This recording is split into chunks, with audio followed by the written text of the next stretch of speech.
It started not with a bang, but a sly murmur that poisoned the air. "That's a flashy ride for a guy like you." The kid sneered a month back, leaning against his mailbox like he owned the block. Dylan Hayes, all of 21, with his crisp polo shirt and that smug prep school vibe.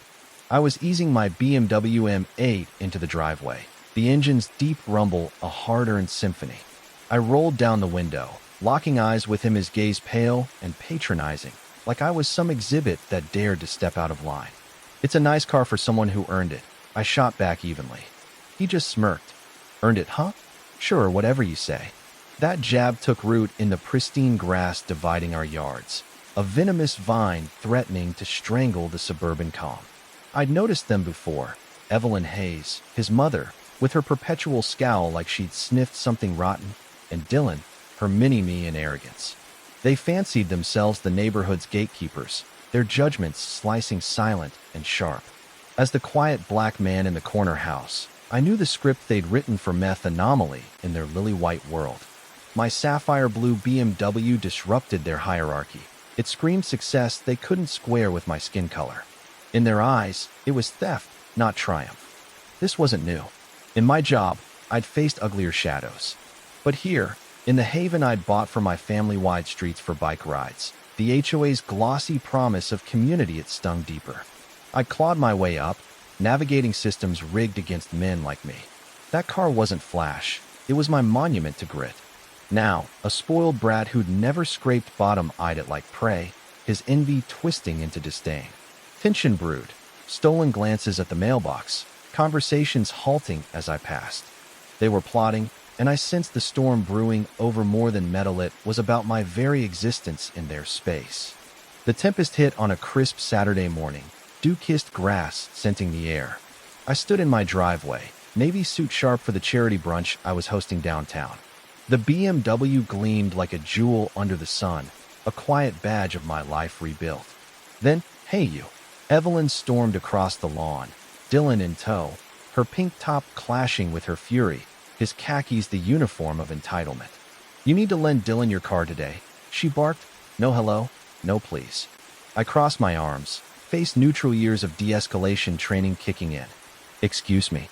He's graduating community college," she snapped. "That car's the only one here that matches his vibe. These other junkers? Embarrassing. He deserves to arrive in style." The audacity floored me. Dylan puffed up. "You barely use it, right? Groceries, whatever. Waste it on you. Loan it or sell it. 10 grand, cash." I laughed sharply. "This car's worth 10 times that. Not for sale, not for buy. And you're on my property." Evelyn's eyes slitted advanced. "Don't get aggressive with me."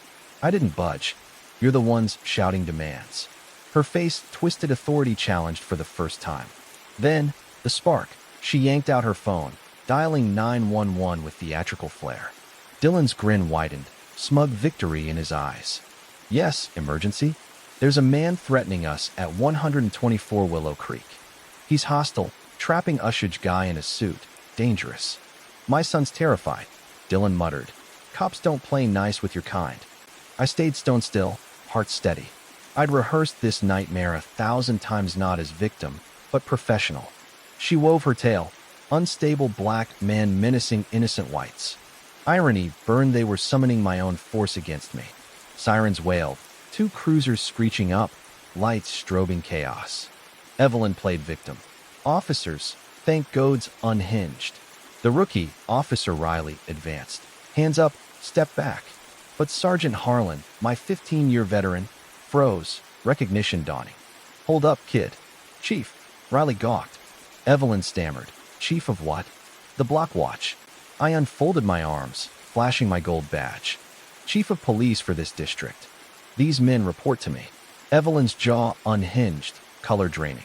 Dylan's smirk vaporized into panic. Harlan sighed. "Third call from you this month, my nuisance complaints." He noted priors, suspicious delivery guy, loitering teens. Warnings issued for trespassing. They slunk away, holes deepening. I skipped brunch, filing instead. 911 misuse complaint. HOA harassment report citing racial bias. No trespass order. This wasn't petty, it abused resources, poisoned peace. Whispers spread. Neighbors approached. "Mister, Patel's family harassed over guests. The Johnsons' pride flag vandalized. Anonymous hate mail. An elderly couple's porch bombed with clippings. Isolated bullying connected into tyranny, not just racist, but bigoted against any other. I urged documentation. Complaints flooded the HOA. The meeting was electric. President read mine first. Trespass, demands, false call. Then 7 more scooter screams. Flag rip, guest spying. Evelyn dabbed fake tears. Misunderstanding, I was concerned. But testimonies piled on. Voices rising united. She shrieked conspiracy, my power, intimidating all. The board stripped her roles, fined $2,500, banned Dylan from amenities for 2 years. Applause erupted. Her martyrdom shattered into defeat. Humiliation fueled folly. A week later, midnight ring alert.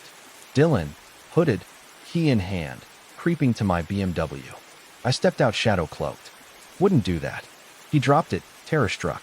They'll kill me. Confession spilled. No graduation life or show. Real life, street racing, gambling debts to thugs demanding my car for shipments. Desperation masked as entitlement. Racism his tool, me an easy mark. Arrested for vandalism. His intel cracked a syndicate. He turned witness. Investigation ballooned. Evelyn sued. Humiliation, distress, intimidation. Deposition. My attorney synced 911 audio with video her panic over smirking calm. Lawyer bolted. We're done. City countered with biased calm misdemeanor. They moved out. For sale sign a tombstone. Dylan muttered. He really was the chief. A hollow nod as they vanished. Peace. Illusion. Surveillance signs. Gray sedan looping cams. Leaked plea details in anonymous posts. A package. Smashed BMW model threat crystal. Online assault. Evelyn allied with Patriot Beacon blog. Spinning me corrupt car seized illicitly. Dylan framed. Video exploded. Million views. Threats flooded. Inquiry launched. Leaks traced to Riley. Bribed $10,000 by syndicate. Trap set. Fake intel planted. Blog bit. Exposing him. Then escalation. Syndicate tailed my wife. Kids. Rage ignited. I mobilized. Boxing them in. Family secured. Riley cracked in my office. Just debt. He spilled all syndicate structure. Big race. Raid. Floodlights. SWAT. Arrests in minutes. Leaders cuffed. Empire dust. Final face-off. Evelyn interrogated. Photos of ruins laid bare. Your hate grew this monster you fed your son, a cop, to it. Now it devours you. She crumpled, charges stacking. Conspiracy, tampering. Justice tasted bitter. My sanctuary scarred. Peace a daily war against siege of bigotry. Sirens echoed eternally. Reminder, truth prevails, but at what cost?